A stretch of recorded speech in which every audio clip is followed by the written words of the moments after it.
Muy buenos días, tengan todos ustedes. Muy agradecido de tener la oportunidad de dirigirme al foro de amigos, de clientes, eh, referencias que tenemos.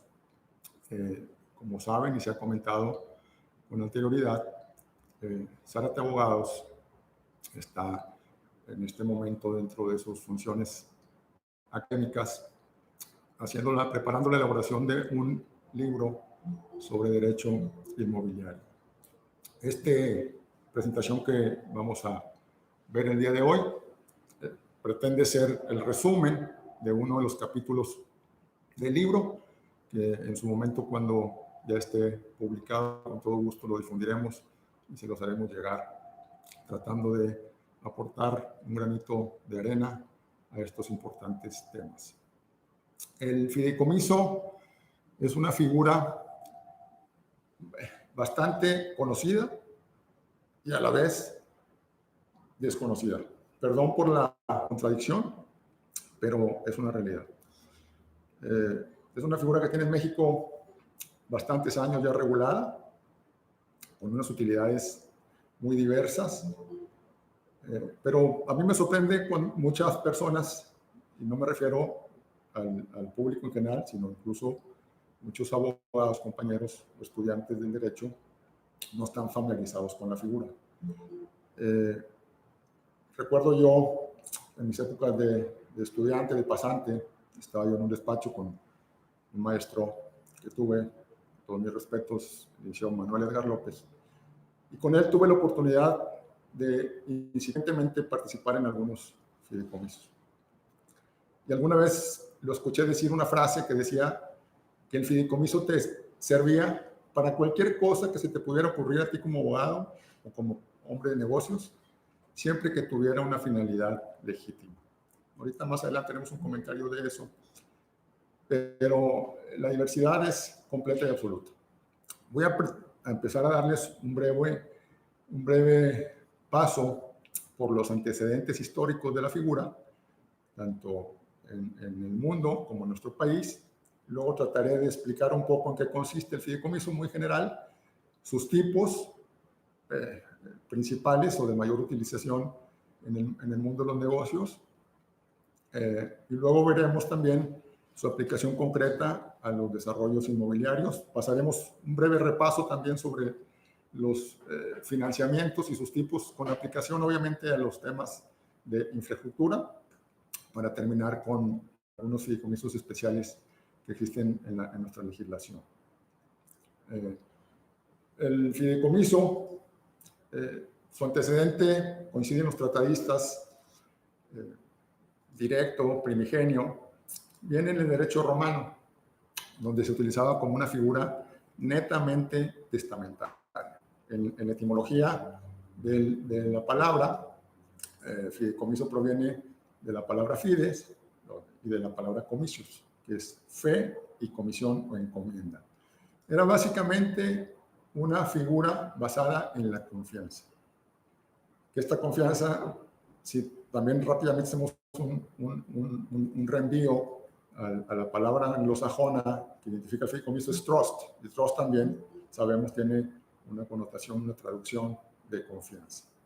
Entonces, el tema en el derecho romano, la figura se aplicaba cuando un testador encomendaba a un heredero, en este caso denominado fiduciario, el recibir que tuviera capacidad de goce y ejercicio, es muy importante este señalamiento, ¿sí?, para que recibiera la herencia, pero solamente como un vehículo transitorio a que al final esos bienes dados en herencia pasaran a un diverso fideicomisario o beneficiario que en ese momento, por alguna circunstancia, no tenía capacidad suficiente para heredar.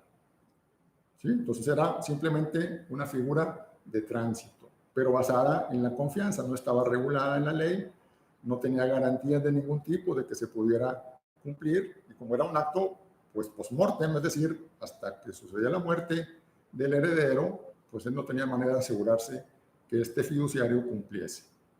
¿Sí? Que pudiera ser, ¿por qué? Simplemente un repudio de la herencia, porque a lo mejor traía muchas cargas, las cargas que pudieran ser gravámenes, pagos que tenían pendientes que hacer, etcétera. Simplemente yo como heredero, con una obligación de entregarlo a un tercero, sin más beneficio que la confianza o que la amistad que me unía con el heredero, con el testador, yo pudiera negarme a ello. O simplemente yo recibía la herencia y qué tal si a mí se me ocurría ya no hacerle la entrega a ese beneficiario, por mi simple voluntad. No estaba regulado, insisto. Entonces, había un problema aquí para que llegase al final de cuentas esa última voluntad del testador.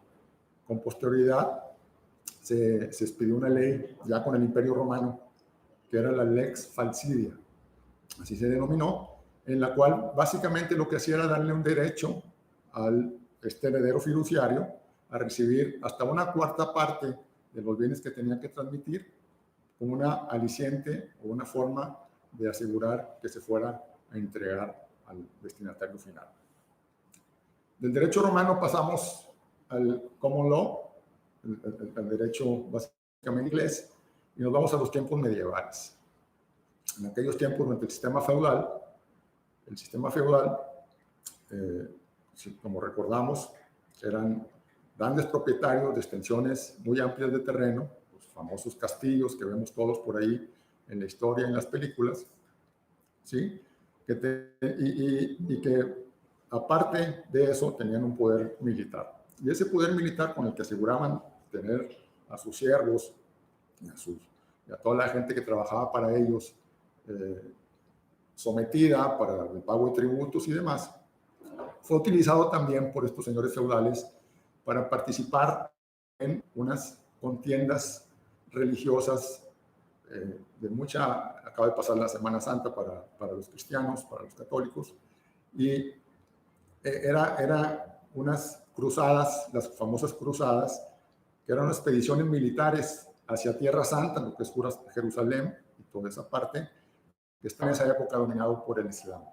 Entonces, el señor feudal se iba de su feudo, tardaba meses, años quizás, y en su ausencia, él nombraba a una especie de fiduciario, que era un trustee, ¿sí? la denominación, para que éste cuidara de sus tierras, cobrara los impuestos, los tributos, hiciera los pagos correspondientes al rey, vigilara y tuviera también un ejército para estarse cubriendo de invasiones o de ataques de terceros que pudieran dañar. ¿Y qué pasaba? Al cabo de los años, cuando regresaba el señor feudal, la obligación del trustee era regresar las tierras. ¿Pero qué sucedía? Finalmente, la naturaleza humana, pues resultaba que tampoco se cumplía todo el tiempo. Y había ocasiones en que ya no se quería regresar. Entonces, el señor feudal, después de invertir años, tiempo, esfuerzo, su vida, regresaba ya sin tierras. Le correspondía acudir entonces con el rey a hacerle ver su problema, pero el rey, con múltiples asuntos que atender, o ninguno quizás, dependía de su voluntad el resolverlo o no. Si lo resolvía a conciencia, es decir, lo que él considerara. Pero si no tenía voluntad, lo trasladaba el problema a que el señor feudal lo viera con un Lord Chancellor. Ese Lord Chancellor es una figura que actualmente existe todavía en el sistema inglés, y sobre él, en aquel tiempo y actualmente, depende todo el sistema de justicia de esa nación. Y él lo resolvía, igualmente en conciencia. ¿Qué quiero decir en conciencia de nuevo? Pues que no estaba una ley establecida, no había unas reglas, simplemente quizás si estaba mejor el señor feudal que este invasor que se quedó con las tierras o este trustee infiel, pues resolvía como le convenía. Eso pues generaba diversos problemas. Posteriormente igual se reglamentó en la ley inglesa y ya después se le dio a ese propietario, señor feudal, un derecho a hacer el reclamo en las cortes, ahora el convertido como un beneficiario, como un fideicomisario. Nos vamos a nuestro país, en México. También tenía antecedentes en el siglo XIX, a finales, en las épocas del porfiriato.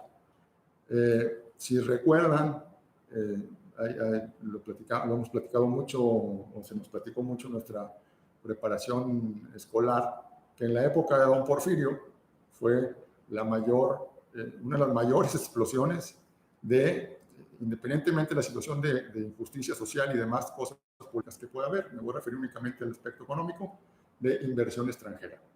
Don Porfirio y su grupo de notables, los científicos que lo apoyaban, que eran sus asesores, que eran sus principales mentores en temas económicos, financieros, de la hacienda pública y demás, tenían gran influencia, muchísima, en el derecho extranjero, del derecho inglés, el derecho americano, el derecho francés. El ministro de Hacienda era uno de estos notables, José Yves Limantour, ¿sí? Que él, gracias a él se fomentó la inclusión en el Código Civil en aquel tiempo, de 1884, de una figura que ya se utilizaba en el derecho sajón, el derecho norteamericano e inglés, que era el trust deed, que no es otra cosa que una escritura de fideicomiso. Eso era el trust deed. Pero se usaba como una garantía para la inversión del capital extranjero, sobre todo en la infraestructura. Y eso tiene que ver con lo que estamos viendo ahora, desde entonces, con vehículo de inversión. Esta infraestructura básicamente muy importante fueron, por ejemplo, las líneas férreas. En la actualidad en nuestro país se presume que hay cerca de 24,000 kilómetros de líneas férreas tendidas. Cuando don Porfirio tomó por segunda ocasión el poder, si recordamos, empezó su gestión, después vino Manuel González y después regresó al periodo largo don Porfirio. En esa segunda gestión de don Porfirio había cerca de 1,000 kilómetros de vías férreas en nuestro país. Cuando él terminó, llegaron a ser casi 18,000. Y hoy tenemos 24,000, es decir, ¿qué quiere decir esto? Que casi el 80-85% de las vías férreas de nuestro país fueron tendidas en el porfiriato. El comentario lo hago aparte de la historia, digo, como una referencia a la importancia que tuvo la figura del fideicomiso del trust deed en aquella época. De ahí viene, más adelante, su reconocimiento en la Ley General de Instituciones de Crédito y Establecimientos Bancarios en 1924. Se le da ese reconocimiento, pero se le da como una derivación de lo que es la figura, si fuera de un mandato irrevocable. El mandato, para todos aquellos no familiarizados, es lo que se conoce comúnmente como un poder. Entonces, el fideicomiso se veía como un poder en esa regulación y así tenía su vigencia jurídica. Más adelante, en 1932, en la Ley General de Títulos y Operaciones de Crédito, actualmente vigente, claro, con modificaciones, pero en el tronco es básicamente la misma legislación, la Ley de Títulos del 32, ahí ya se le considera un negocio jurídico típico. ¿Qué es un negocio jurídico? Es una institución, o sea, es un núcleo de preceptos que regulan relaciones de la misma naturaleza. En este caso sería el fideicomiso, como lo puede hacer los contratos, como lo puede hacer otras figuras del derecho. Entonces ya ahí se le da una vida propia al fideicomiso como tal, reglamentado, ya distinto de otras operaciones mercantiles. Vamos a ver ahora una definición del fideicomiso. Hay infinidad. Yo me aventuro a hacer esta, tratando de hacerla lo más práctica posible, ¿no? El fideicomiso se define como un negocio jurídico mercantil por medio del cual una persona denominada fideicomitente transmite a una institución fiduciaria la propiedad o titularidad de bienes o derechos para ser destinados a fines lícitos. Aquí hago el énfasis y ahorita me regreso. Y determinados en beneficios de una o más personas denominadas fideicomisarios, que pueden ser el mismo fideicomitente. El plazo máximo de los fideicomisos es de 50 años, a menos que se trate de personas morales de derecho público o instituciones de beneficencia. En ese caso, la ley permitan que sea con posterioridad de esos 50 años. El énfasis en los fines lícitos, si recuerdo ahorita que les comentaba la referencia antes al inicio de la plática, yo me intrigo siempre a leerlo. Digo, la ley te permite y regula actos ilícitos. Pues hasta no recuerdo, no. Digo, hay actos ilícitos como tal, por supuesto, pero no que pudieran reconocerle en este caso a una figura de este tipo esa manera de conducirse. Entonces, pareciese ser un exceso. Alguna razón histórica tendrá, que por ahí no se encuentra, al menos en las exposiciones de motivos que se conocen. El fideicomiso tiene, muy importante, tiene sus partes y tiene su patrimonio. El patrimonio, hay una discusión clásica, que es materia de estudio muy amplio en las escuelas de Derecho, cuando uno es estudiante, sobre la naturaleza de este patrimonio. Más bien, ¿cuál es la titularidad del mismo? ¿Quién lo tiene? Es decir, yo propietario de un bien, lo transmito a un fideicomiso y ahora ese patrimonio sale de mi esfera jurídica y se le conoce como un patrimonio autónomo, un patrimonio afectación o un patrimonio fideicomitido o fiduciario. Es decir, el fiduciario tiene ya la titularidad de estos bienes, el cual ya no están en mi haber jurídico, ¿sí? Pero siempre y cuando dices tú, bueno, y el fiduciario, ¿cómo que le estoy transmitiendo mis bienes a ese fiduciario? ¿Y él qué va a hacer con ellos? Bueno, ¿qué es lo que va a hacer el fiduciario? Única y exclusivamente estará facultado para hacer lo que se le autoriza en el contrato de fideicomiso con los fines, ¿sí? Y esos fines pues va a determinar la persona que entregó ese patrimonio, que se le denomina fideicomitente. Hay tema también ahí, es decir, yo te lo vamos a ver un poquito más adelante en cuanto a la afectación. ¿Qué es lo que yo puedo transmitir? Puedo transmitir todo tipo de derechos y bienes. Y ahí la amplitud es inmensa. Desde inmuebles, desde bienes muebles, desde cantidades de dinero líquidas, desde títulos, desde bonos, desde acciones, derechos al cobro, todo lo que se pueda ocurrir que sea legítimo otra vez puede ser transmitido al fideicomiso. Las partes del fideicomiso, decíamos, hay una persona que es la que entrega el patrimonio original, que es el fideicomitente, es una persona que debe tener la capacidad para transmitirlo. Es decir, ¿a qué referimos con capacidad? Pues, si yo ser dueño de la cosa, pues tengo que, si yo la voy a transmitir, tengo que tener ese derecho. O si soy representante de una empresa, bueno, pues tengo que tener los actos de dominio suficientes para hacerlo. Si voy a lo que voy a aportar al fideicomiso son títulos de crédito, acciones y demás, tengo que tener facultades para escribir precisamente títulos de crédito y demás para yo poder transmitirlos. El fideicomitente puede ser a su vez fideicomisario. El fideicomisario es el beneficiario de estos fines. Es decir, yo hago un fideicomiso siempre, algunos bienes de mi propiedad, los encomiendo a un fiduciario para que los administre, le encomiendo unos fines en beneficio de un beneficiario, una tercera persona o varias, que son los fideicomisarios, que pueden ser el mismo fideicomitente. Y algo también que llama mucho la atención en el estudio, tú puedes crear un fideicomiso, pues no puede haber un fideicomiso sin fideicomitente. Bueno, y puede haber un fideicomiso sin fiduciario, pero al momento de la creación puedes nombrar al fideicomisario. ¿Por qué? Porque en ese momento todavía no decides a quién se lo vas a entregar, no estás muy de acuerdo en alguna situación con alguna persona que habías pensado en designarlo, o con el tiempo puede cambiar tu opinión o estar sujeto a situaciones de si fueran personas que cumplan mayoría de edad, que terminen una escolaridad, etcétera. Entonces yo me puedo reservar como fideicomitente la posibilidad de nombrar a los fideicomisarios, lo cual es total y absolutamente legítimo. Ahí viene una duda, bueno, ¿qué pasa si en ese momento no nombro fideicomisario y sucede algo con el fideicomitente? Bueno, pues ahí tendrían que entrar, si no está dispuesto en el fideicomiso, el Ministerio Público es el que tiene que hacer valer por los derechos de esa persona que ya no está. El fiduciario, como decíamos, solo pueden ser fiduciarios las personas morales que están expresamente autorizadas para tales efectos, conforme a la ley. Esto lo señala literal y expresamente el artículo 385 de la Ley de Títulos, ¿sí? Entonces, solamente las instituciones fiduciarias como tales autorizadas pueden serlo. Ahí más adelante veremos que en otros amplía y lo señala en los fideicomisos de garantía, pero en general esto es lo que aplica. Me llama la atención también y les comparto en algunas experiencias de mi práctica en otros países, por ejemplo, en una ocasión en Panamá, nos tocó varias operaciones allá en las que había que recurrir a un trust, para nosotros un fideicomiso, y la sorpresa que nos encontramos esa primera vez es que no necesariamente la institución fiduciaria es eso, sino incluso, por ejemplo, despachos de abogados o despachos autorizados como tal, pueden desempeñar esa figura más bien como un escrow, haciendo esa figura, ¿no?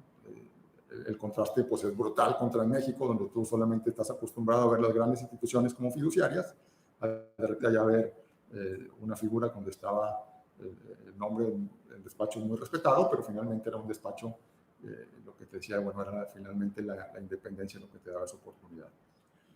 Y la fideicomisaria, como ya vimos, es la persona que recibe los beneficios del fideicomiso.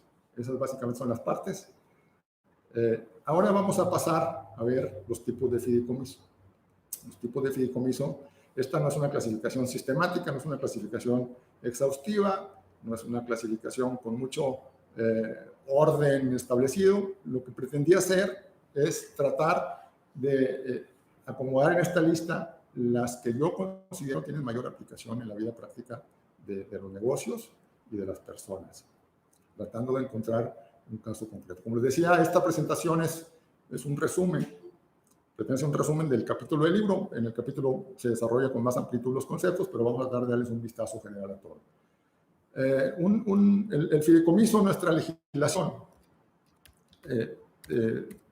no se regula como tal con todos estos, por ejemplo, definiciones que tengo aquí. Pero lo único que sí hace definir es el fideicomiso de garantía. ¿Sí? El fideicomiso de garantía, y luego tenemos el patrimonial, el de control accionario, el de administración, el de depósito, el inmobiliario, los fideicomisos de inversión, las fibras y los fideicomisos en zona restringida. El fideicomiso de garantía,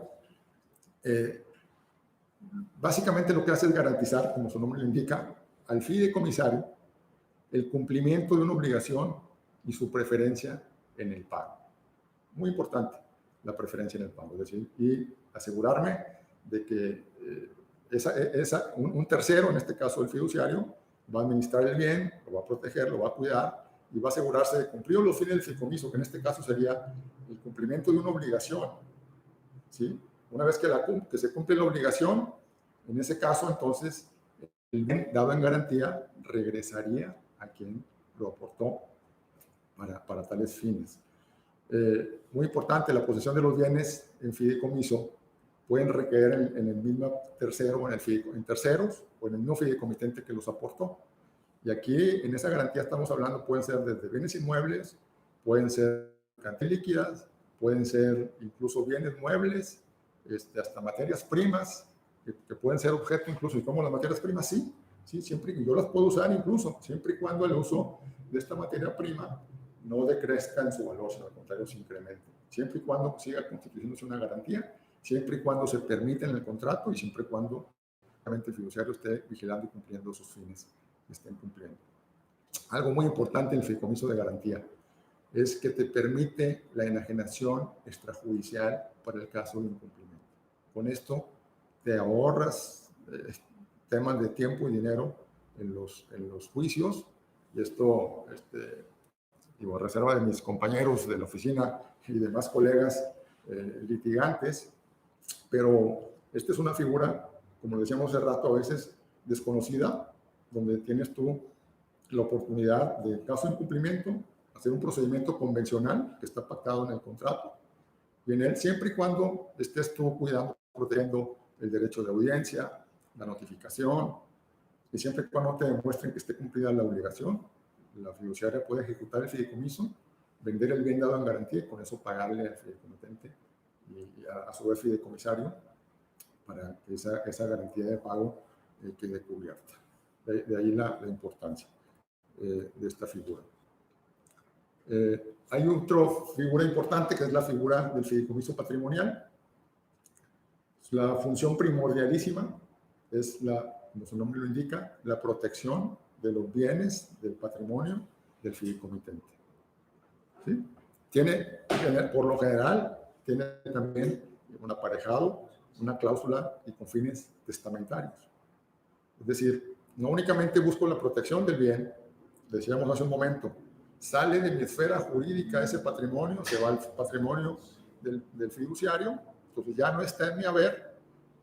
La pregunta que sucede y que surge puede ser, bueno, eso quiere decir, por ejemplo, que yo si tengo un acreedor que me quiere demandar porque debo una cantidad de dinero, porque incumplí una obligación, ¿sí? Ya no tiene de dónde, pudiera ser que ya no tengo yo bienes para los cuales él se pueda embargar o cobrarme. Pues efectivamente, yo ya no tengo ese haber, sino está en ese patrimonio autónomo, fideicomitido, afectación en el fiduciario, y por lo que entonces estaría yo protegiendo ese patrimonio. Aquí hay una línea muy delgada con el tema de la, que pudiera considerarse incluso como un fraude de acreedores, y así lo marca incluso la ley de títulos, decir, oye, pero eso siempre te va derecho a ti como tercero interesado a reclamar la nulidad del fideicomiso, si puedes demostrar, que es muy complicado en la práctica, pero bueno, el derecho se tiene, que la constitución del fideicomiso, dijimos siempre que fue con fin ilícito, si el hacerlo, pues tiene un fin ilícito. Quizás un fin oculto, pues es precisamente yo sacar la nota a mis deudas, pero, insisto, te da el derecho de reclamar la nulidad de ese fideicomiso. Una aclaración muy importante también, es decir, no se pueden embargar esos bienes, sin embargo, sí pueden embargarse los derechos fideicomisarios que yo tengo. Es decir, si yo entrego un bien que tengo en propiedad al fideicomiso y ese fideicomiso lo está arrendando y está recibiendo dinero por las rentas, el bien no me lo pueden tocar, pero los derechos fideicomisarios a recibir ese dinero sí son embargables. Hay tesis, hay jurisprudencia sobre estos temas y es un tema muy interesante y muy amplio, pero quería comentárselos, insisto, por la aplicación práctica que tiene. Es importante porque también esta figura le da al fideicomitente el derecho del control de sus bienes hasta su muerte, se reserva el derecho de reversión, ahorita más adelante lo vamos a ver también, este derecho de reversión. Cualquier momento puede modificar el fideicomiso, como decíamos, oye, designé un fideicomisario, no estoy de acuerdo con él, lo voy a cambiar, asigné una cantidad de dinero a una parte, mejor la quiero aumentar, la quiero quitar, etcétera. Lo puedes hacer en cualquier momento. Y también decíamos al principio, tiene una simplificación sucesoria, te ayuda también a cumplir porque tiene fines testamentarios.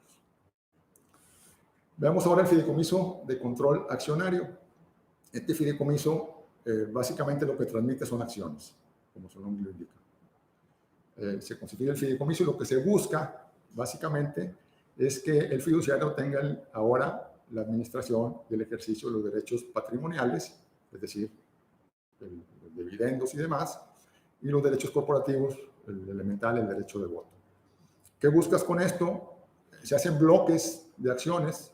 Esta figura es muy utilizada por las empresas familiares, no únicamente, pero es muy utilizada por las empresas familiares. Como conocemos en Monterrey, en México, tenemos muchos ejemplos donde con estas historias de pequeños negocios que fueron creciendo hasta ser unos verdaderos conglomerados. De aquí tenemos diversos ejemplos en nuestra ciudad. Y básicamente, si recordamos, todas son empresas con un tronco familiar, aún y cuando ya estén en bolsa, aún y cuando tengan capital exterior o extranjero incluso, ¿sí? Siguen siendo empresas familiares y muchas de ellas controlan el manejo de sus acciones y de sus votos a través de estos fideicomisos. Lo que te asegura es tener un voto común, es decir, juntas lo que es la mayoría en base estatutaria, no sé, el porcentaje que esté pactado, 60, 65, 70 para el voto o la simple mayoría, tú te aseguras de tenerla en acciones, ¿sí? Aportas ese grupo de acciones al fideicomiso y te vas a asegurar que ese grupo de acciones siempre va a votar en un solo sentido, el que se determine, y vas a tener el control de esto. Aseguras también los derechos de preferencia para que estos siempre queden en la misma familia, ¿sí? Ahí te pueden meter reglas y controles desde, sabes que yo, para ser accionista de la empresa, tiene que ser únicamente personas con el apellido Luna, o tienen que ser solamente los que tengan apellido Hernández, o tienen que tener directamente mi sangre, o tienen que ser familiares hasta el segundo grado. Las reglas las puedes poner, es la ventaja del fideicomiso, que te da convencionalmente esa oportunidad. Puedes decidir incluso dejar en menor o menor proporción a fideicomisarios en la transmisión de acciones, puedes establecer reglas muy estrictas para lo mismo. Todo esto en función de preservar el control familiar y la continuidad de la empresa a través de las generaciones. Ese es el gran temor de muchos de los empresarios, es decir, bueno, todo esto que trabajé, todo esto que hice, ¿qué va a pasar cuando mis hijos la tengan? ¿Qué va a pasar cuando mis nietos la tengan? Estas acciones las van a vender, ¿Las van a ceder? ¿Qué van a hacer? No sé. Y estos fideicomisos tienen esa gran utilidad, altamente probado, altamente recomendado y muy explorado en nuestra práctica en nuestro país. Insisto, tiene también esa finalidad sucesoria. Tenemos los fideicomisos de administración. Yo ahí comento siempre que para mí todos los fideicomisos finalmente son de administración. O sea, tú le das a un fiduciario para que administre de una u otra manera. ¿Sí? Lo pudiéramos englobar como un género, ¿no? Es decir, insisto, no es una clasificación técnicamente impecable, pero yo así lo veo y así lo explico a las personas cuando llego a comentar estos temas, ¿no? Su uso es muy amplio, totalmente diverso y que tienes una de las ventajas muy importantes en este tipo de contratos, es que por lo general los fiduciarios pues le deja la administración, la guardia, la custodia por personal altamente calificado. Es gente que está relacionada con el sistema financiero, gente que tiene experiencia en el ramo, gente que tiene asesores inmobiliarios, es más, lo que se te ocurra. Entonces, esas son las ventajas del fideicomiso de administración. Para alguna persona que no está muy familiarizada con el negocio, recibió una herencia o que simplemente tiene bienes, por ejemplo, inmuebles que administrar, una figura que se utiliza mucho es este fideicomiso de administración. Importantísimo también el tema de la revocabilidad, es decir, en cualquier momento, y otra vez tiene que ver con el derecho de reversión, que insisto, ahorita lo vamos a ver más adelante, ¿sí? Y insisto, una figura ideal para administrar inmuebles o incluso flujos de efectivo.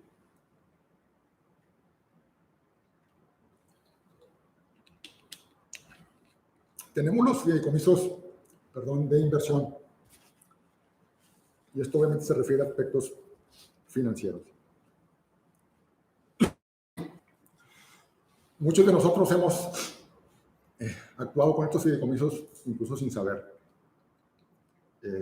cómo. Cuando vas, por ejemplo, tú a un banco y te ofrece ahí diversos fondos de inversión, varios de estos fondos son fideicomisos. Las famosas mesas de dinero y otras figuras son eso, donde tú te conviertes en un fideicomitente en entregar tu dinero y a la vez fideicomisario recibir los rendimientos.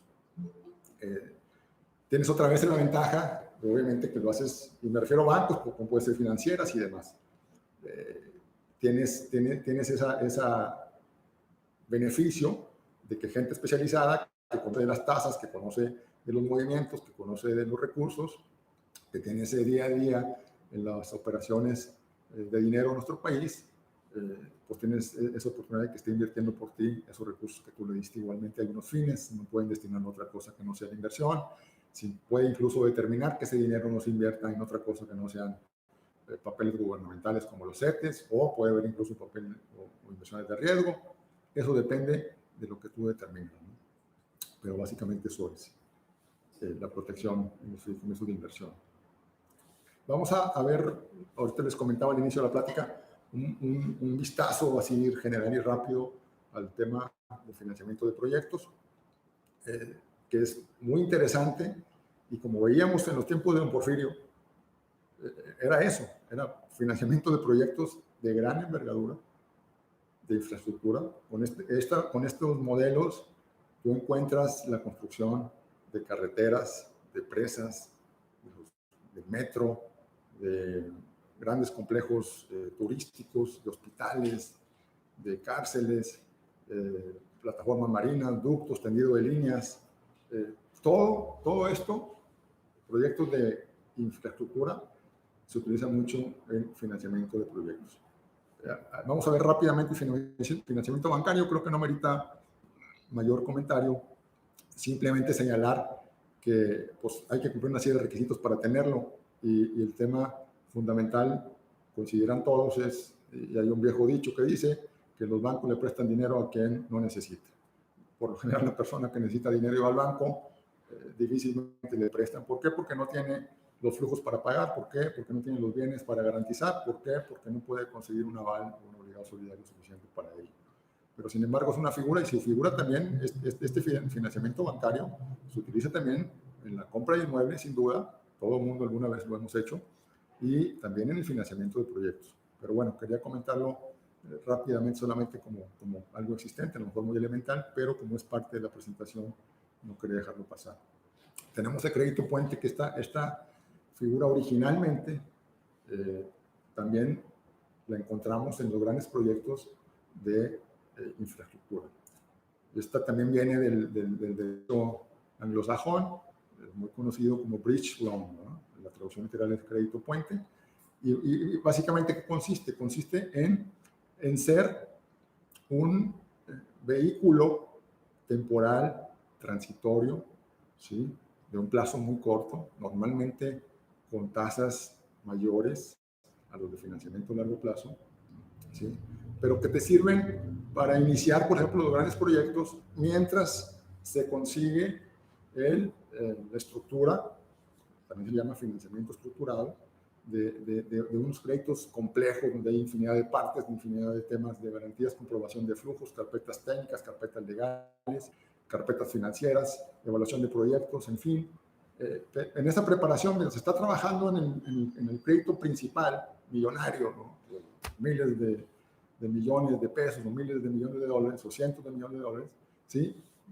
Pues la obra tiene que empezar, y tienes que empezar a acercar maquinaria, a lo mejor tienes maquinaria desperdigada en otra parte, ¿no? O necesitas una grúa muy especial, necesitas movimientos de tierra, movimientos de gente, movimientos de equipo, y para eso se requiere capital. Y si la empresa no lo tiene, tiene que recurrir entonces a un crédito puente, esperando después conseguir el crédito principal.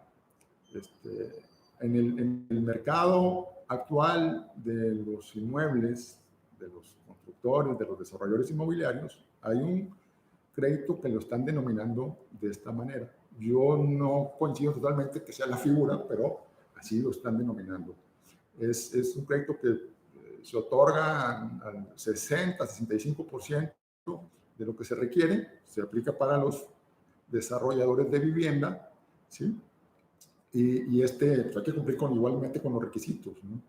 Otra vez las carpetas técnicas, la carpeta legal, la carpeta financiera, demostrar que hay los permisos, es muy importante, permisos, autorizaciones, licencias, que se tiene la experiencia, comprobarla, que se va a tener los recursos, los flujos, la evaluación de proyectos, demostrar en esa carpeta financiera que con la venta de las unidades individualizadas vamos a poder pagar el crédito, ¿sí? Entonces, este crédito puente es el que lo están identificando así los desarrolladores, los bancos, para los desarrolladores mobiliarios. Pero insisto, el crédito puente como tal es el que comentábamos, era la preparación de un cliente, de un crédito, ¿sí? Previo a la obtención de un crédito estructurado principal.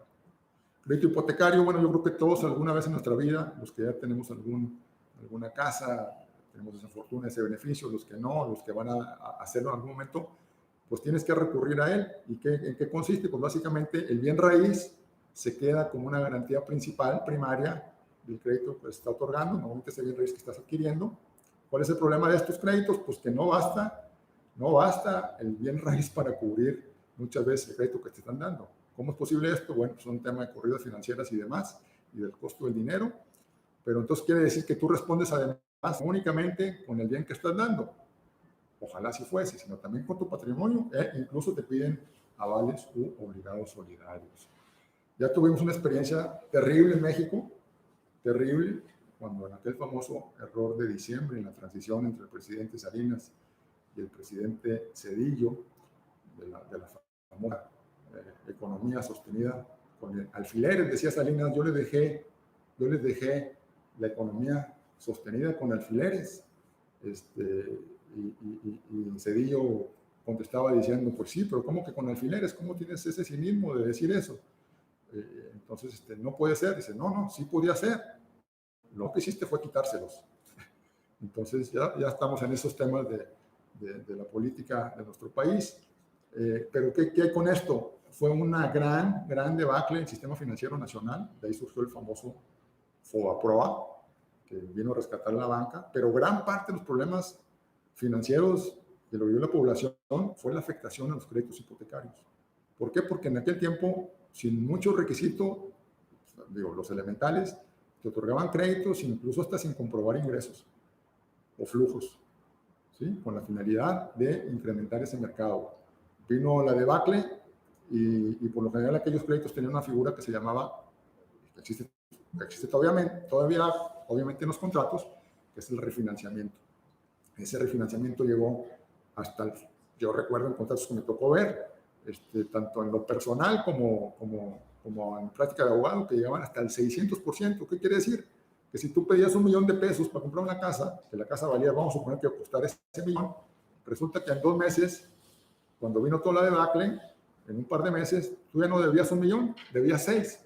Y la casa, pues, por supuesto, no era suficiente para pagar, y aparte no tenías sus recursos para hacerle frente al banco. Y fue una devolución tremenda de inmuebles a las instituciones financieras que todavía andan por ahí rondando casas de ese tipo. Esto no fue únicamente en México, sucedió también y sucede en otras partes.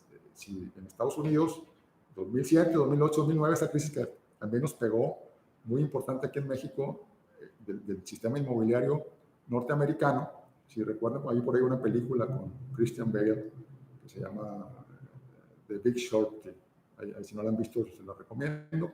Tiene que ver sobre este boom inmobiliario y cómo fracasó y se utilizó. Y se utilizaban estas figuras, muchas veces utilizaban estas figuras también financieras, no quiero decir el fideicomiso como tal, pero sí el crédito hipotecario. Ahí vemos ahora el financiamiento estructurado o el project finance. Hay diversidad de esquemas, de estructuras, de vehículos, ¿sí? Les voy a comentar simplemente estos 3 que tienen mucha aplicación en México. El Project Finance, que le llaman. Uno es el BLT, que es Build, Lease and Transfer. En español es construir, arrendar y transferir. ¿Qué es un desarrollador? Realiza un proyecto integral, proyecto llave en mano, consigue el financiamiento, hace el diseño de la obra, la construye, la administra, la erige, hace todo lo que tiene que hacer para hacer la obra para un cliente, muchas veces una empresa muy grande o puede ser un gobierno, ¿sí? Hace esta obra y muy importante, es sin dinero, es decir, el cliente no te da ni un peso, tú te arrancas de cero con tus recursos, con los recursos de los 3 puentes que veíamos y este financiamiento estructurado que hay que armar. Yo comentaba por ahí ahorita el doctor Zárate, en mi práctica me tocó ver el boom precisamente en la época del presidente Salinas, con toda la construcción de las carreteras. Me tocó ser el abogado de la carretera Monterrey-Laredo, de la carretera Monterrey-Reynosa, del periférico y de otras, del metro, la línea 1 del metro y demás. Y todo esto era con financiamiento estructurado, utilizando los fideicomisos, ¿sí? Como vehículo principalísimo para administrar la construcción. ¿Qué haces ahí? Insisto, este constructor, este empresario, hace la obra, consigue el financiamiento, lo aporta al fideicomiso, la institución financiera lo aporta ahí y en el fideicomiso se administra y se están dando las administraciones para que se vaya haciendo paso a paso la obra. Muy importante en estos temas son la forma de pago, básicamente están basadas en flujos. Voy a usar el ejemplo de la carretera para hacerlo muy explícito, que es con qué se pagan las carreteras en este tipo de proyectos, con los peajes. Es decir, que es muy importante en el peaje, en la cuota que pagamos, pues que se suba la cantidad de carros que los estudios financieros indicaron que se tienen que subir para que se pueda pagar el crédito. Es decir, si van a hacer 1,000 carros por hora o por minuto o lo que sea, pues tienen que darse en la práctica para que ese número de flujo sea suficiente para pagar el crédito y hagan viable estos proyectos. Algo que tiene muy importante esta figura del financiamiento estructurado es que por lo general son grupos de empresas los que se unen para hacerlo. Pues por el tamaño es muy difícil que una sola empresa lo consiga. Entre los grupos de empresas hacen asociaciones, joint ventures, consorcios, participaciones conjuntas. Está permitido en la ley mexicana participar así, ¿sí? Y una parte aporta, puede ser la experiencia, tienes que para cumplir con las bases de licitación un determinado número y condiciones de obras, haberlas hecho antes. Otra parte, pero no tienes a lo mejor la viabilidad financiera y te piden requisitos de capital contable, entonces invitas a otra empresa que sí tiene ese capital contable suficiente para cumplir con ese requisito, y a lo mejor necesitas a alguien que te haga la ingeniería muy especializada, está patentada, y que te dice, no, yo no te la vendo, yo le entro contigo el proyecto, ¿no? Entonces ya haces unos consorcios, y estos consorcios lo que hace por lo general, se forma una compañía de propósito especial, un Special Purpose Company, o Special Purpose Vehicle, ¿sí? SPVs, y estas SPCs y estas compañías lo que hacen son las que van a estar ejecutando, van a estar recibiendo las administraciones, muy importante para efectos financieros y contables. Por lo general, estas empresas y estas cuentas de estos financiamientos están off balance, es decir, fuera de los estados financieros contables, por lo que ayuda a que no gastes tú tu línea de crédito, a que no te afecten tus presentaciones y tus reportes trimestrales, a tu consejo, etcétera, ¿no? Entonces tiene una gran utilidad. Y es muy explorado, ¿eh? O sea, esto tiene, como veíamos, desde los tiempos de Don Porfirio en México ya había, y obviamente ahora pues está muy sofisticado, hay mucha sofisticación en el mercado, hay muchos productos que te lo ofrecen, pero en esencia es la misma que les comenté. Y el fideicomiso es fundamental como un eje rector de estos proyectos, porque las instituciones financieras prácticamente no te van a prestar el dinero si tú no constituyes un fideicomiso.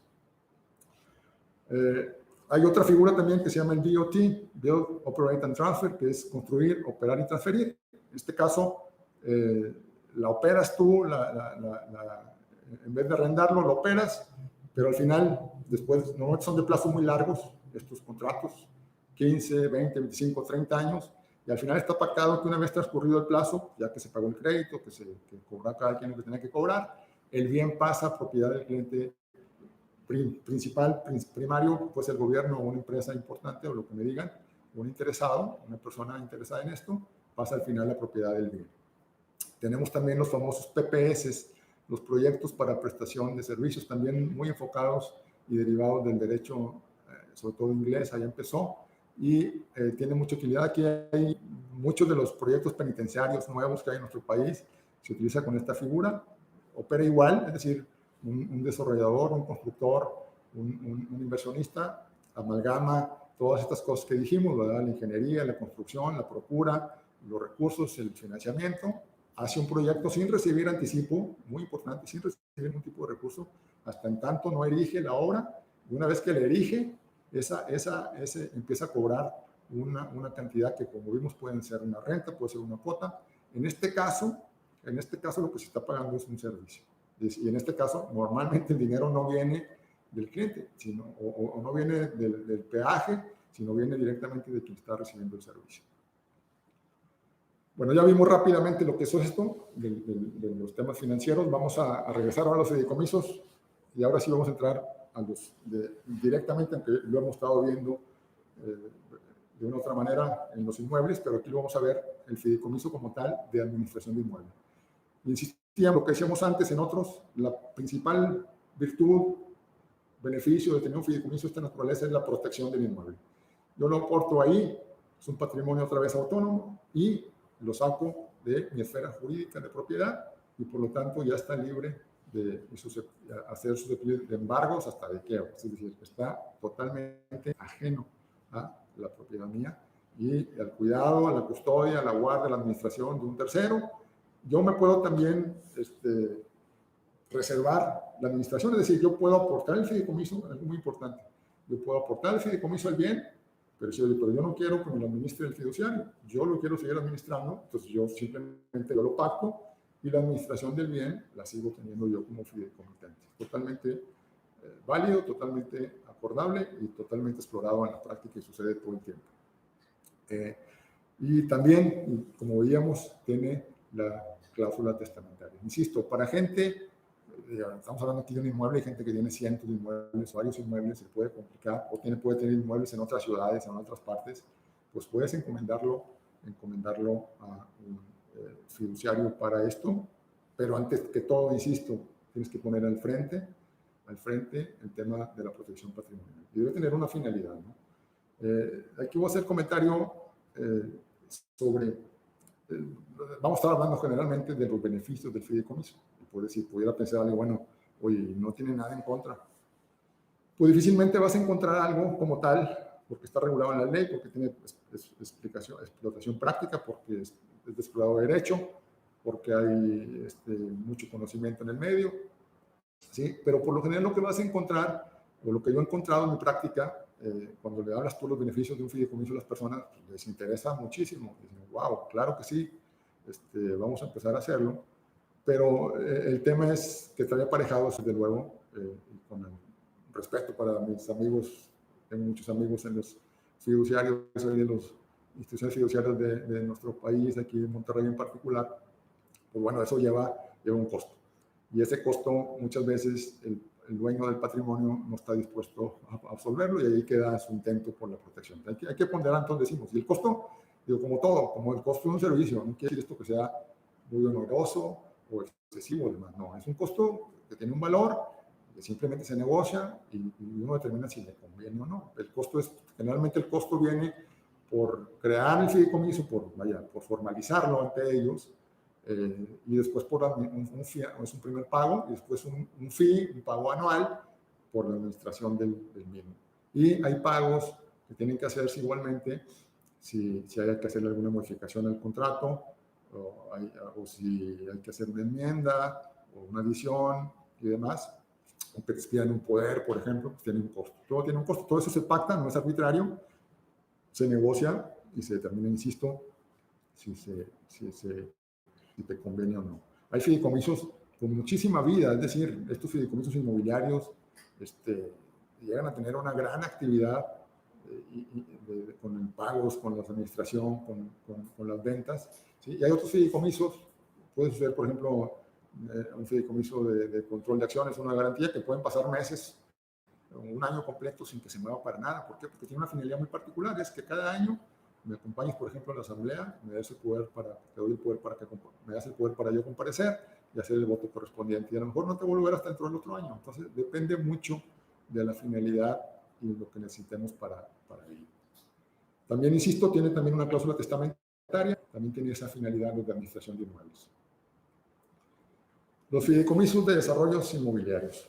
Esta figura, y bueno, pues podemos ver a nuestro alrededor, en nuestra ciudad. Yo hace rato comentaba lo del presidente Salinas, y yo lo platico mucho, sobre todo con la gente del exterior que viene de visita o cuando estoy fuera. Decir que nuestra ciudad, la ciudad de Monterrey, es otra después del Tratado de Libre Comercio. Para aquellos que tenemos edad suficiente, como su servidor y muchos otros, recordarán en cosas tan elementales como en la ciudad había 5 restaurantes y se acabó, ¿sí? Nada más. Ahora hay una oferta tremenda de restaurante de primer nivel, de comida internacional, asiática, europea, brasileña, de todo tipo. Y antes se limitaba al cabrito y la carne asada. Yo platico también mucho con algo de Sorna, que hay un restaurante en México muy famoso, muy tradicional, que se llama el Bellinghausen. Según recuerdo, Hermann Bellinghausen era el chef de Don Porfirio, hace rato que hablamos de Don Porfirio. Y bueno, pues hay un restaurante muy famoso que se llama así en México, está ahí en el original en la zona rosa. Y por aquí hace un mes, los primeros 2 meses, había gente a reventar, pero después se terminó. Y con mucha tristeza veía yo una gran manta, estaba ahí cuando está el caliente ahí en Gonzalito, una gran manta un domingo que decía cabrito y carne asada, es decir, volvías aquí a los orígenes de la ciudad. Pero insisto, eso tiene que ver con el tratado. ¿A qué vengo con este comentario? No, espero no desviarme mucho, pero tiene, según yo, relación. Que nuestra ciudad cambió en su entorno tremendamente, ¿no? Y tenemos ahora, volteamos la gran construcción inmobiliaria, antes no había edificios prácticamente, el edificio tradicional más alto quizás era, no sé, el condominio cero, y ahora hay edificios por todos lados, absolutamente por todas partes, plazas comerciales de usos mixtos, algo también que era impensado antes, tenemos fraccionamientos, desarrollos, ¿sí? Y en todos estos, los edificios han sido una parte fundamental para estructurarlos, ¿sí? Tenemos esa gran viabilidad que se le ha dado, ¿sí? ¿Y qué es lo que tenemos? ¿Cuáles son? Ya vimos cuáles son las partes, aquí vamos a ver un poquito, vamos a llamarle agentes para separarlo un poquito. ¿Cuáles son los agentes en un fideicomiso? Bueno, pues tenemos por lo general un propietario de un terreno, vamos a identificarlo así, un desarrollador, que era el que hablamos hace rato, el que tiene los recursos y demás. Puede ser un comercializador o puede ser el mismo desarrollador, pero vamos a suponer que también tenemos un comercializador. Tenemos un constructor, tenemos una institución financiera que va a administrar recursos, tenemos inversionistas o financieros privados que van a aportar también en complemento a lo que se necesita para hacer la obra o el desarrollo. Y tenemos, desde luego, fundamental, el fiduciario. Me regreso, perdón. Comentar un poquito del propietario. El propietario del terreno, resulta que tienes un bien, a lo mejor esa propiedad que tú tienes en tu haber vino de una herencia o lo adquiriste y a lo mejor no tenías otra finalidad que simplemente hacer una inversión, tratar de buscar plusvalía, tratar de proteger tu patrimonio de alguna manera económico con esa inversión. Yo creo que en cualquier portafolio de inversión, si vas con alguien que te recomiende cómo estructurarlo, siempre te va a poner que inviertes algo en inmuebles. Y entonces pues puede ser que alguien tenga un inmueble ahí. Puede ser que con el tiempo este inmueble resulta que está súper bien ubicado, resulta que hay una infinidad de desarrollos alrededor, resulta que tiene un gran valor, ¿sí? Pero un valor que quizás no va a ser suficiente el pago que te den para satisfacer tu interés. A lo mejor tú quisieras, yo como propietario del terreno, si yo quisiera a lo mejor construir algo aquí, una plaza o un edificio, pero no tengo ni la experiencia, ni la capacidad económica, ni los recursos para hacerlo. Sí, tengo el terreno, qué importante, sí, pero pues bueno, y lo quiero vender, no lo quiero vender porque mi finalidad es tener ese bien raíz como una protección, una garantía. Aquí viene esto, es decir, puede venir entonces un desarrollador, que es una persona así, con la experiencia, con la capacidad financiera, técnica, económica, el arrojo también, desde luego, muy importante, los contactos, el conocimiento técnico de permisos, de momentos, para poder amalgamar toda esta serie de factores y decir, yo tengo capacidad de hacer la plaza, o el inmueble, o el desarrollo, o la bodega, o el conjunto de naves industriales, lo que sea, decir, pero me interesa ese terreno. ¿Qué hago yo entonces? Yo como desarrollador me acerco con ese propietario y lo invito a que sea parte de mi proyecto.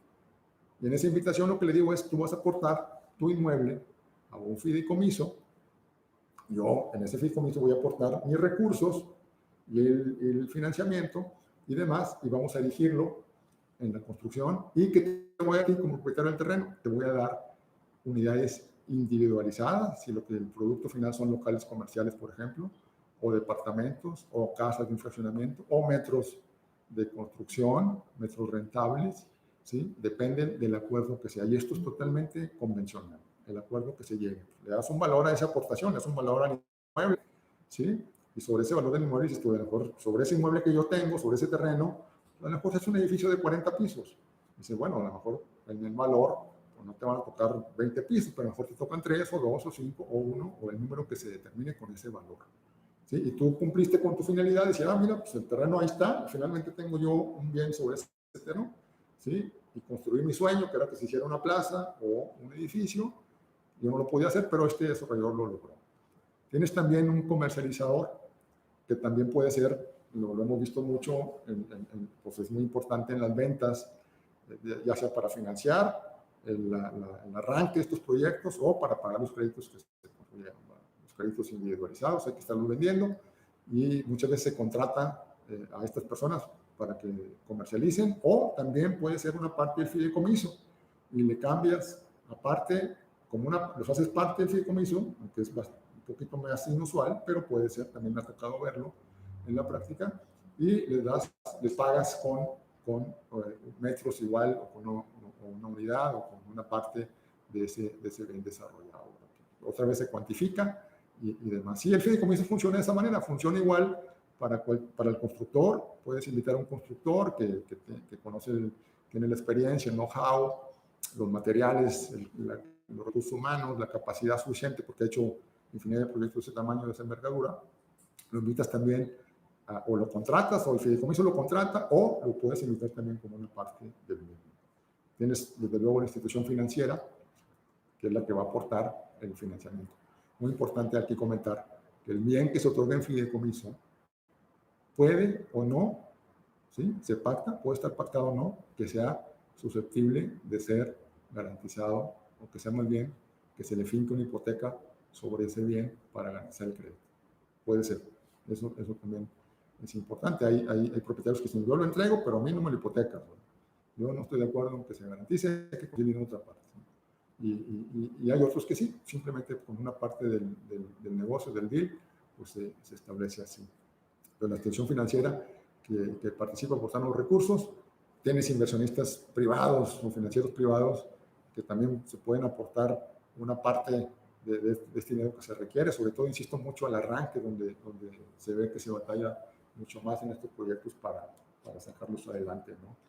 Y desde luego la figura indispensable del fiduciario.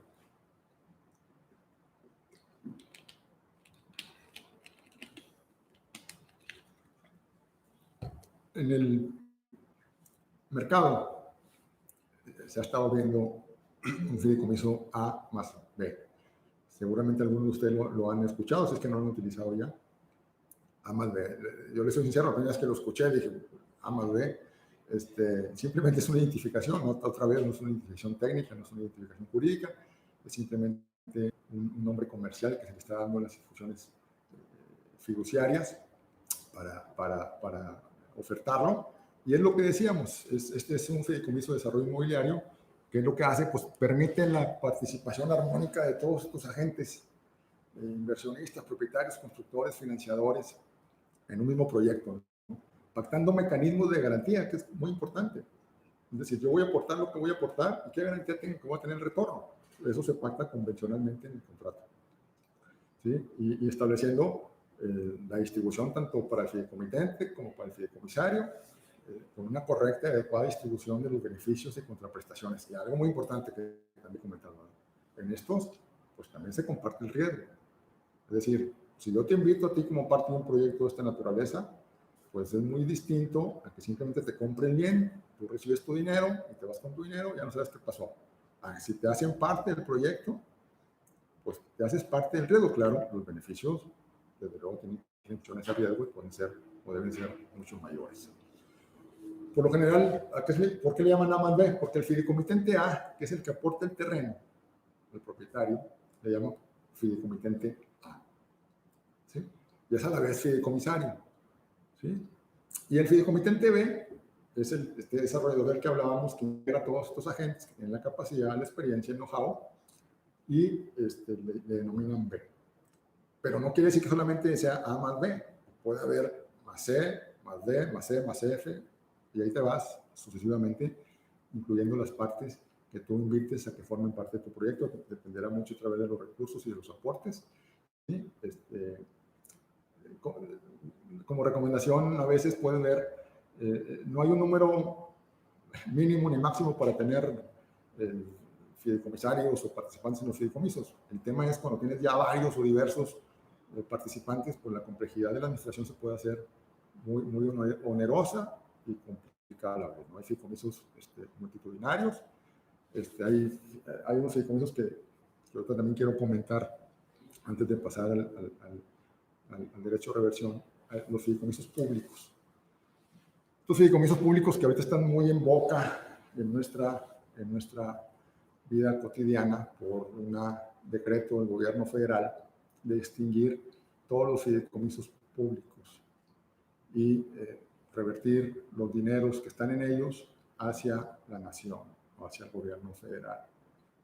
Tradicionalmente, los fideicomisos públicos lamentablemente han tenido siempre críticas en la sociedad, en su manejo, en la transparencia de sus recursos. Es una de las críticas fundamentales que ha habido a la figura utilizada, sin que eso sea obstáculo óbice para que la hayan usado por años en nuestro país, pero siempre han sido como cajas chicas de los gobiernos en turno. Los fideicomisos por muchos años no estuvieron ni siquiera sujetos ni a fiscalización, auditoría de parte de las entidades de contaduría de nuestro país. Y bueno, simplemente como comentario, sabemos que en la Secretaría de la Función Pública está actualmente la señora Irma Heréndira Sandoval. nomás para que sepan, ella es la artífice de esta extinción de fideicomisos. Ella tiene, si lo busco por ahí, hay antecedentes, hay artículos de ella criticando la figura y la falta de opacidad de los mismos desde hace años atrás. Entonces, lamentablemente, insisto, hay fideicomisos muy nobles, fideicomisos como el Fonacot y ese tipo de instituciones que tienen un sentido y una finalidad, y ahí, bueno, pues ahí no tienen ni siquiera fideicomisarios determinados, pues es público en general, sí, pero tiene un fin que es ayudarle a la población completa, es un fideicomiso público. Veíamos hace rato, no tienen término de extinción, es decir, no tienen plazo, pues bueno, ya los extinguieron, ¿no? Pero eso es lo que quería compartir un poquito de ese tema, ¿no? Derecho de reversión, que lo vimos en las presentaciones, diversas láminas atrás. Ese es muy importante y fundamental para todo este manejo adecuado y este gran uso que tiene el fideicomiso en los desarrollos inmobiliarios. Es el derecho de reversión, que bueno, para mayor claridad no es otra cosa que un derecho de readquisición. La persona que transfiere el bien al fideicomiso, ¿sí? Decíamos, puedes tener siempre la oportunidad tú de reservarte el derecho a readquirir el bien. ¿Cuál es la ventaja de esto? Que si tú te reservas el derecho de readquisición, no se considera una enajenación fiscal, lo cual es fundamental. Es decir, no hay impuesto de la renta hasta que pierdes tú ese derecho en cualquier momento, ¿sí? Al efecto, el artículo 14, fracción quinta del Código Civil, dice que la aportación del inmueble, del Código Fiscal, perdón, de la Federación, la aportación del inmueble que realice el fideicomitente no será considerada como enajenación siempre y cuando se reserve el derecho de readquirir del fiduciario los bienes fideicomitidos, ya sea en el momento de la celebración del contrato o en un acto posterior. Entonces, ¿qué quiere decir? Pues que esto no pierdes tú, no hay enajenación, sino hasta que no pierdes ese derecho de readquirirlo. En este tipo de fideicomisos que hablábamos de desarrollos inmobiliarios, una vez que se concluye la obra, vamos a suponer que se concluye el edificio de departamentos o la plaza comercial, y se individualizan en unidades los inmuebles, en departamentos, en locales comerciales, en casas o en bodegas, en una nave industrial o metros de construcción. Una vez que se individualizan estas unidades, el fideicomitente es entonces cuando da una instrucción al fiduciario, decir, ¿sabes qué? Ahora transmítele esa unidad individualizada a un tercero interesado, ¿sí? Que está adquiriendo el bien, y el cual hasta en ese momento es cuando se genera y se causa el impuesto. Muy importante, fundamental para los desarrollos inmobiliarios, y el beneficio, la verdad, es mayúsculo y ayuda muchísimo a fomentar el desarrollo de este tipo de negocios. Las fibras es un fideicomiso especial, es un instrumento financiero, son los fideicomisos de infraestructura e inversión inmobiliaria. Hay, en nuestro país ahorita no me acuerdo cuántos hay cerca de 20 fibras o más, aquí en Monterrey hay algunos, y estas fibras lo que hacen en realidad son vehículos estrictamente financieros. Derivan también de una figura del derecho norteamericano, esta denominada REITs, que son los Real Estate Investment Trusts, muy usado en Estados Unidos para la compra de inmuebles, utilizadísimo. Les hablaba hace rato del famoso Big Short en la película. Bueno, pues esto también tuvo que ver, pero ahí sigue vigente y sigue activa.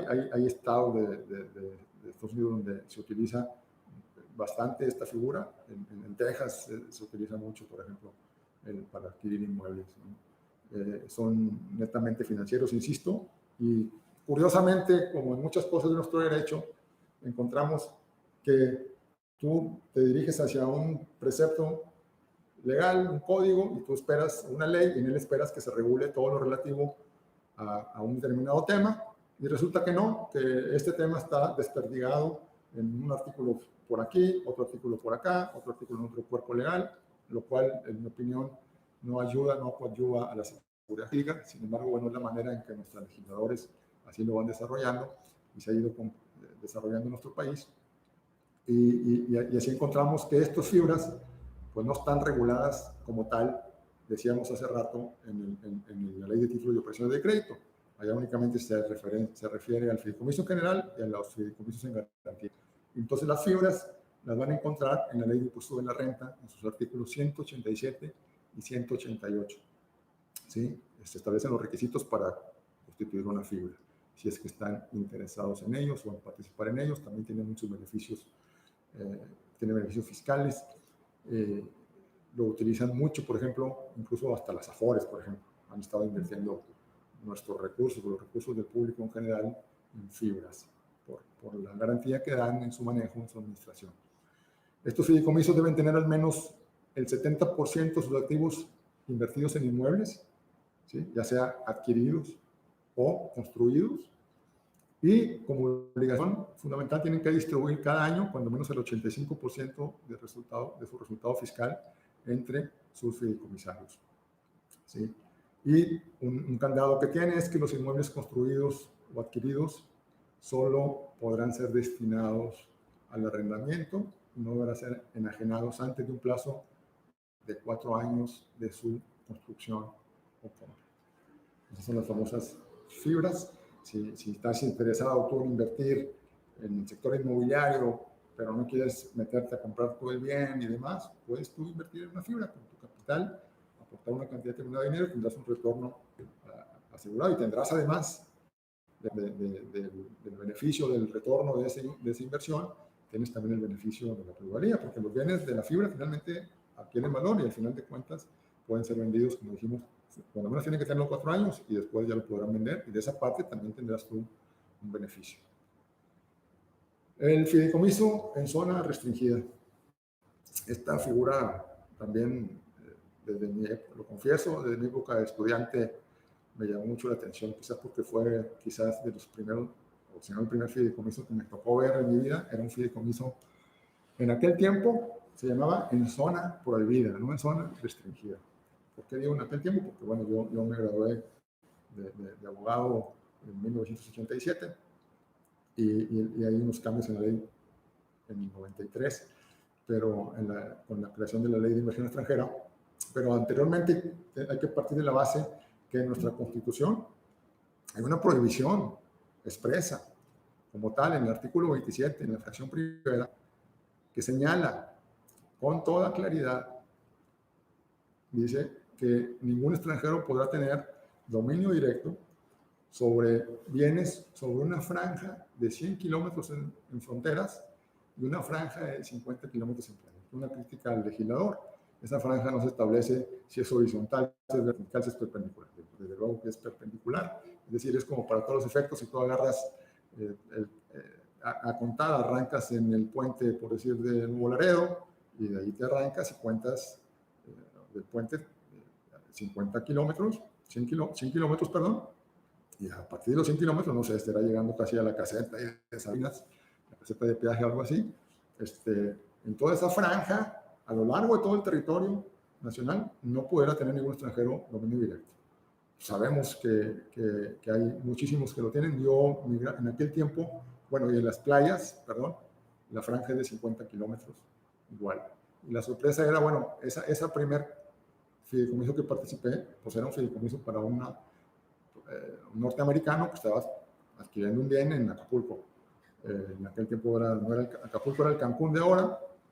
Bueno, era muy famoso Acapulco, y se estaba adquiriendo en una torre de apartamentos un inmueble, y dice, bueno, pero si está la prohibición constitucional, ¿cómo es posible que este señor norteamericano vaya a adquirirlo? Pues a través de un fideicomiso. Totalmente era la manera en que se le da la vuelta legítima hasta antes del 93, pero de una manera legal, por llamar de alguna manera, de estructuración, de creatividad jurídica,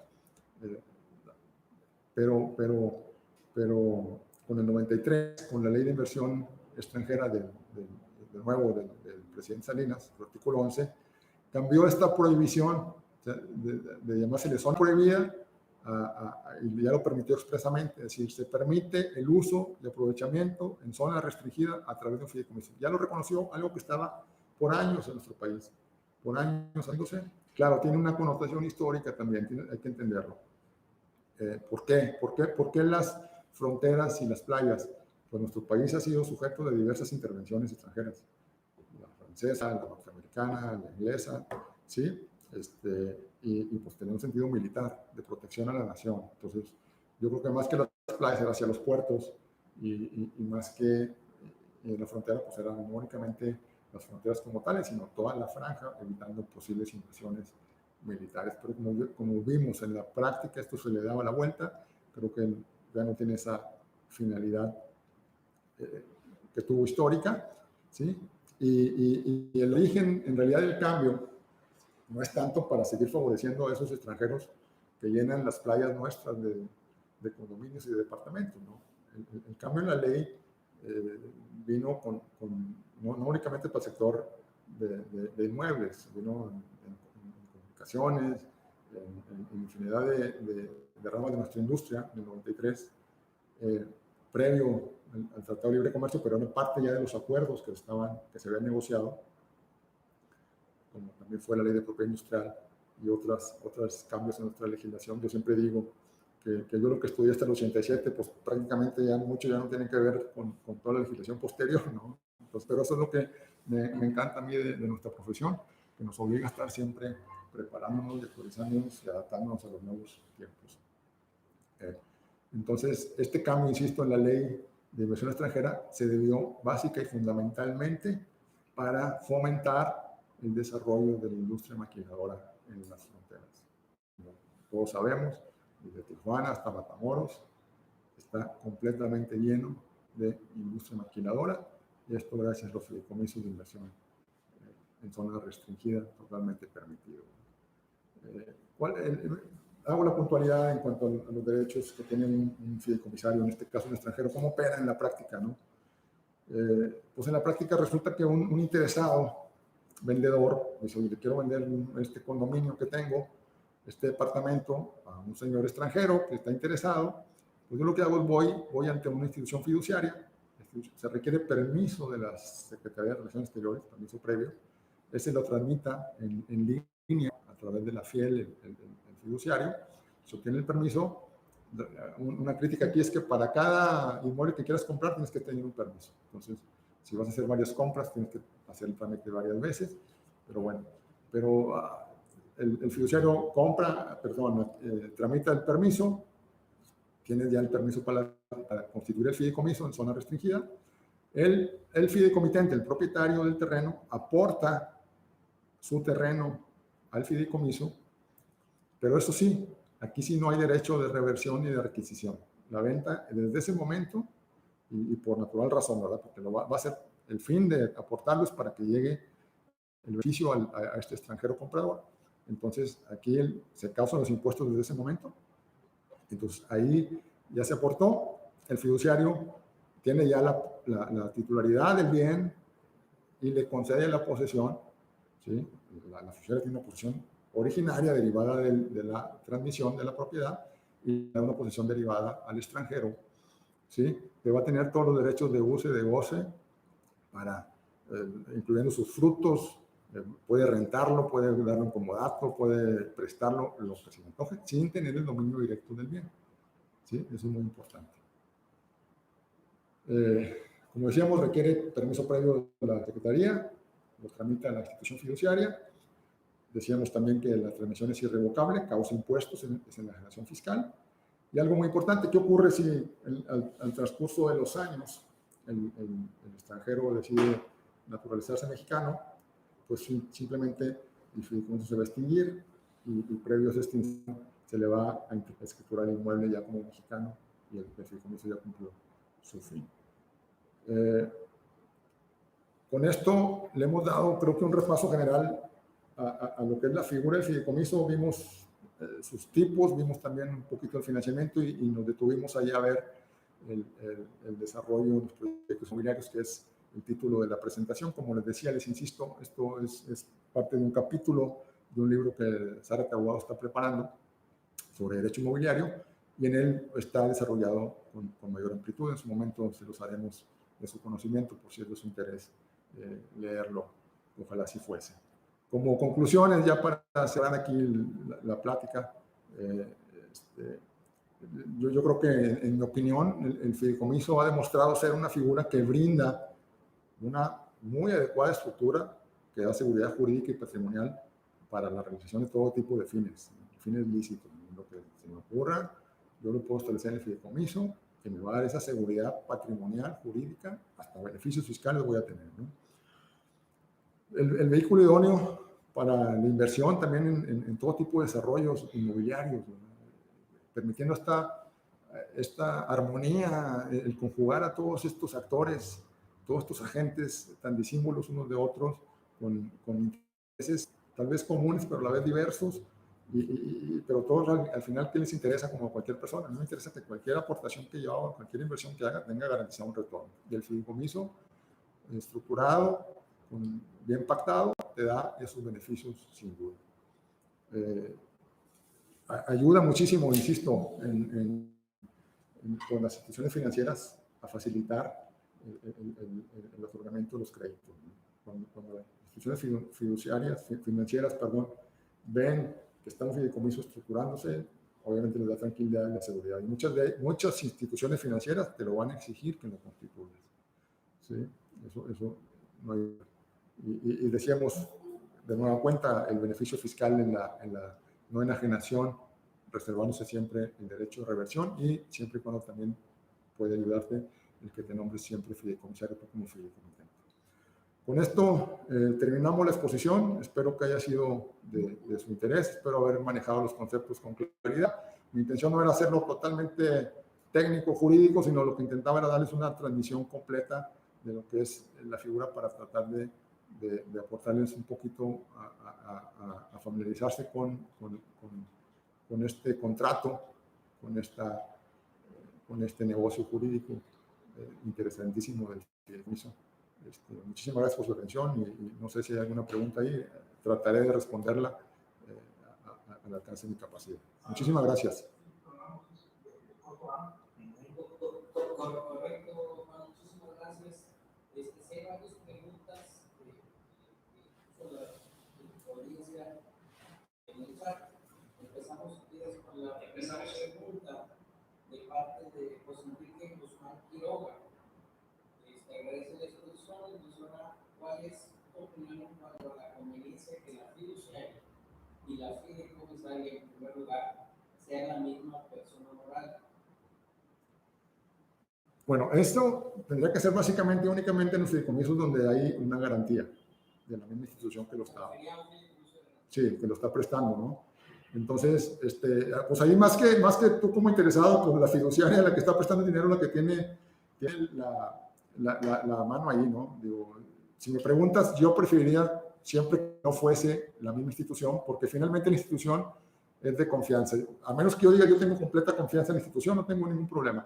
Pero si nos vamos al origen de la institución, que fuera siempre un tercero neutral, autónomo, independiente, pues yo sería la idea en lo personal de que así fuese, ¿no? Sin embargo, tampoco objetaría un caso de la otra naturaleza, ¿no? Estamos hablando aquí de una opinión y una preferencia y el externo de esa manera.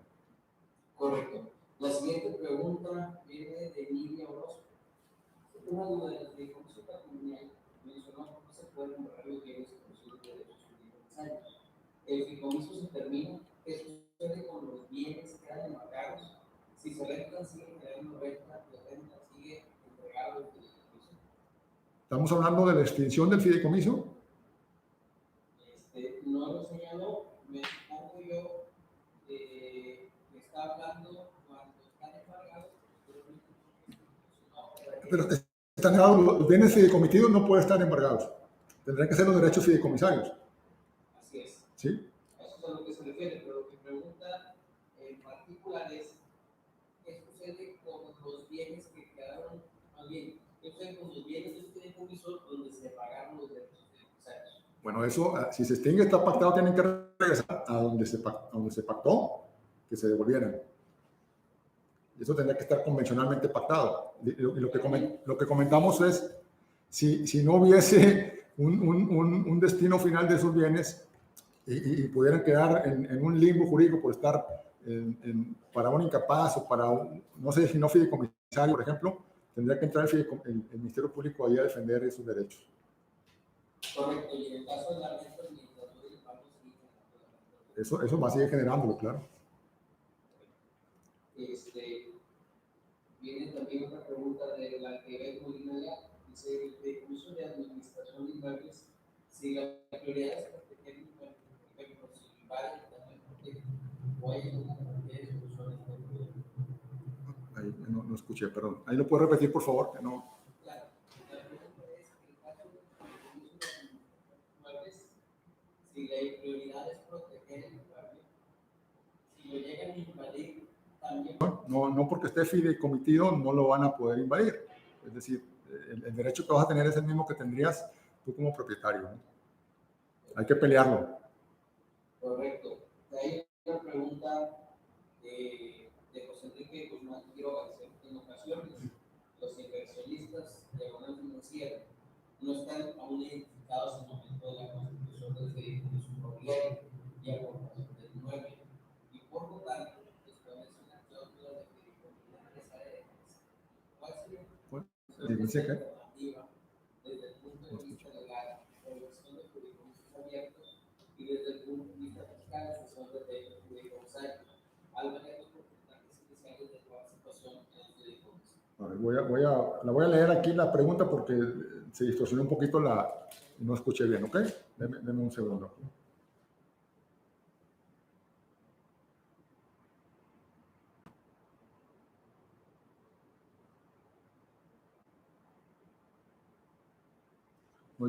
Sobre los fideicomitentes adherentes, yo estoy de acuerdo. En la práctica también los encontramos todo el tiempo y yo estoy a favor, es decir, no tengo impresión de que existen estos, ¿no? Esa es mi respuesta a esa pregunta. Correcto. Hay otra pregunta de un usuario que se llama Dan RZ, respecto al fideicomiso en zona restringida de fideicomisarios extranjeros. Es último quiera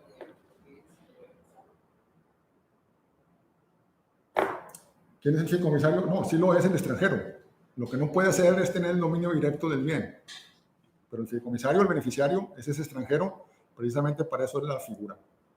¿Sí? Es importante, la prohibición es que se tenga el dominio directo, así lo establece la Constitución. Entonces, la figura, y reconocida en la Ley de Inversión Extranjera, es a través de un fideicomiso de inversión en zona restringida, donde el fideicomitente es el dueño del terreno, el dueño del inmueble que lo aporta, está el fiduciario, y el extranjero que lo está adquiriendo, esos derechos fideicomisarios como tal, es el beneficiario. Correcto. Pregunta de Guillermo Rodríguez Capuzano. En el fideicomiso para la adquisición de bienes, zona restringida por extranjeros, ¿quién es el fideicomisario de la propiedad si no puede ser el extranjero? No, ya comentamos que es el extranjero el que tiene que serlo. O sea, precisamente para eso es la figura. Correcto. Alejandro Galván. Hay pregunta además, o se estipula que tendría que ser procedencia de la venta y el extranjero es el fideicomisario únicamente en el producto de la venta también. Si después vendes ese inmueble, el extranjero lo puede vender esos derechos fideicomisarios a un tercero distinto, a un mexicano o a otro extranjero, y el producto de la venta, ese sí lo puede adquirir. Perfecto. Alejandro Galván, ¿quién tiene un interés en crear un fideicomiso testamentario? ¿En qué casos se recomienda hacerlo y en cuáles puede resultar mayor el costo? Sí, yo creo que ahí es, y mi buen amigo Alejandro, saludos cordiales, él es un experto en la materia, entonces me gusta mucho que haya participado aquí viendo la exposición. Alejandro, pues bueno, yo creo que en mi opinión, para esa respuesta tiene que ser caso por caso, ¿no? Hay que ver qué es lo que te conviene más. Lo sabemos incluso, hay gente que maneja el testamento incluso con un fideicomiso, o simplemente maneja la figura del testamento solo, o el fideicomiso con cláusula para tales efectos, ¿no?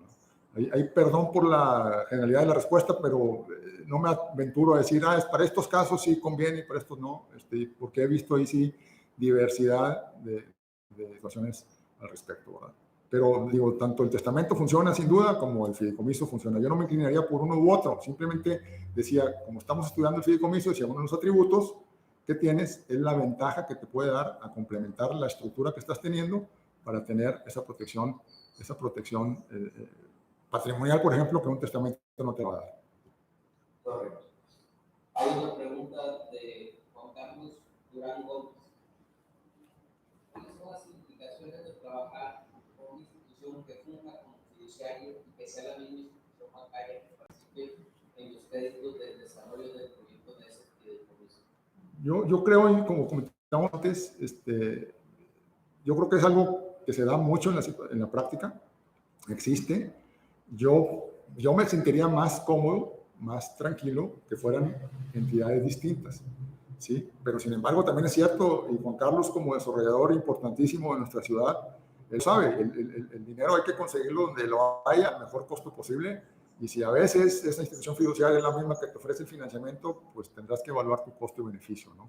Pero bueno, está regulado en la ley, está permitido en los fideicomisos de garantía que se pueda hacer, y finalmente esto es una garantía, el fideicomiso para pagar ese financiamiento que te están dando, ¿no? Entonces, insisto, sería una cuestión de costo-beneficio y, desde luego, de la confianza. Otra vez, la palabra fideicomiso de allá viene, que tú tengas en el manejo de esa institución, ¿no? Que por lo general, la experiencia que tenemos es todas son instituciones confiables que cumplen una serie de requisitos para ser consideradas como fiduciarias. Ok, pues todos son agradecimientos. Agradecimientos de parte de todos ustedes que estaban muy seguimos a sus órdenes y con esto damos por concluido los eventos del día de hoy. Muchísimas gracias y seguimos. Muchísimas gracias a todos.